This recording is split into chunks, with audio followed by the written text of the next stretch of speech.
5 septembre. Ecclésiaste, chapitre 10, verset 1 à chapitre 12, verset 14. Les muscles morts gâtant un fond fermenteur l'huile parfumée. Un brin de folie a plus d'effet que la sagesse et l'honneur. Le cœur du sage les dirige du bon côté, tandis que celui de l'insensé les pousse du mauvais côté. Même quand ces derniers s'avancent en chemin, le bon sens lui fait des fautes et il dit à tout le monde, il est insensé celui-là. Si la mauvaise humeur du chef se tourne contre toi, ne quitte pas ton poste, car les hommes évitent des graves fautes. Il est un autre mal que j'ai constaté sur le soleil et qui est comme un mépris à un ayant échappé au souverain. La sottise est promue au rang le plus élevé, lorsque des gens riches sont dans l'abaissement. J'ai vu des esclaves aller à cheval et des princes marcher à pied comme des esclaves, qui creusent un trou risque d'y tomber et qui abattent un mort peut-être mordu par un serpent, qui arrachent des pierres risque de se blesser et qui fend du bois se met en danger. Si le fer de la hache est émoussé et qu'on en guise par les tranchants, il faudra redoubler de force, mais la sagesse a l'avantage d'assurer la réussite. Si le serpent mord parce qu'il n'a pas été charmé, les charmeurs n'ont qu'un avantage. Les paroles du sage sont empreintes de bonté, mais la bouche de l'insensé cause sa perte.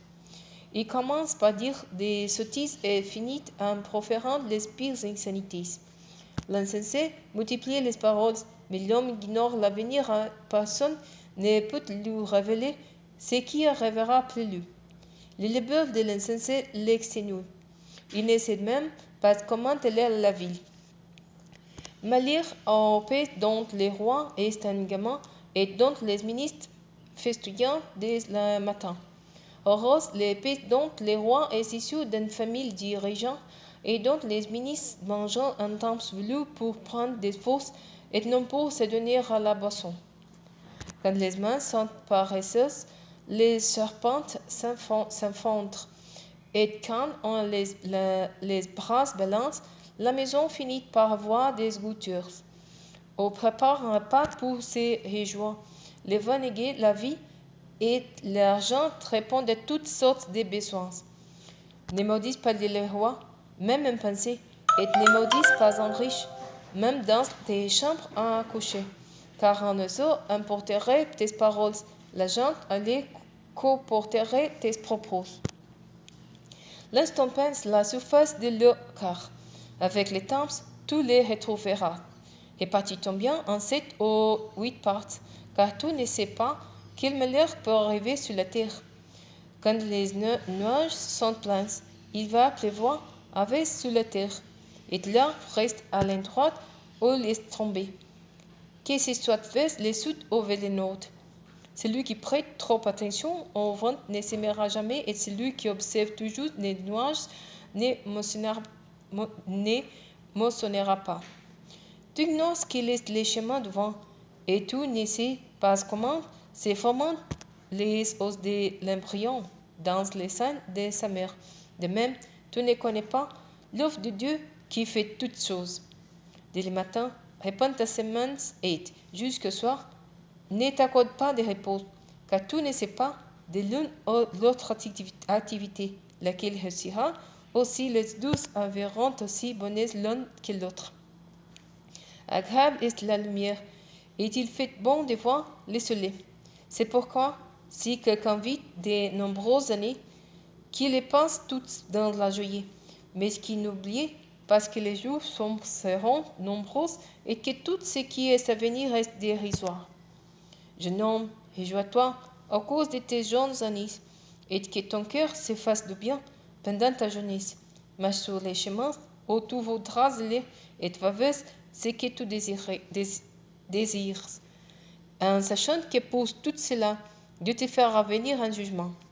Bannis les chagrins de ton cœur. Garde-toi de ce qui te causerait de la souffrance, car la jeunesse, les printemps de la vie sont dérisoires. et tiens compte de ton Créateur au temps de ta jeunesse, avant que t'adviennent les jours mauvais, et avant que viennent les années dont tout te dira. Je ne prends pas plaisir, avant que s'obscurcissant le soleil, la lumière, et que la lune et les étoiles perdant leur éclat, et que les nuages reparaissent sitôt après la pluie. C'est l'époque où se mettant à trembler les gens qui gardent la maison, et où se courbant les hommes vigoureux, où se sentent les brouillés car les voilà trop peu nombreuses, et aussi celles qui, regardant par les ouvertures, sombrent dans l'obscurité, où les douces battances de la porte qui se ferment sur la roue, où le bruit de la mule s'affaiblit, où l'on se lève des chants de l'oiseau, et au faiblissant toutes les chanteuses. C'est le temps où l'on craint la moindre pente, et où l'on a peur en chemin, où la mandure fleurit, et où la sauterelle devient lourde, où la quèpre n'a plus de gouttes. Et ainsi s'en va l'homme vers la demeure qui l'attend, dans les ténèbres et déjà l'exploreuse, s'assemblant dans les rues. Oui, tiens compte les lieux avant que se rompent les fils d'argent, que se brise la coupe d'or, que la jarre à la fontaine se casse, que la poulet se brise et tombe dans les poudres, que la poussière retourne à la terre, comme elle était auparavant, et que l'esprit te retourne à Dieu qui l'a donné. Dérisoire, absolument dérisoire, dit le maître. Oui, tout est dérisoire. Non seulement le maître fut un sage, mais il a enseigné la sagesse au peuple. Il a pesé, examiné et mis en forme un grand nombre de proverbes. Il s'est efforcé de trouver des propos agréables et de créer avec honnêteté les paroles vraies. Les paroles des sages sont comme des guillons, et ceux qui rassemblent de ces paroles ressemblent à des clous bien plantées. Ils sont donnés par un berger unique. Par-dessus tout cela, mon disciple, prête attention à ce qui suit. On peut multiplier les livres sans fin, et les corps se fatiguent à force de troubles. Voici la conclusion de ce discours. Maintenant que tout a été entendu, crains Dieu et obéis à ses commandements, car c'est la vote pour tout homme. En effet, Dieu prononcera son jugement sur toute œuvre, même celles qui ont été accomplies en cachette, les bonnes et les mauvaises.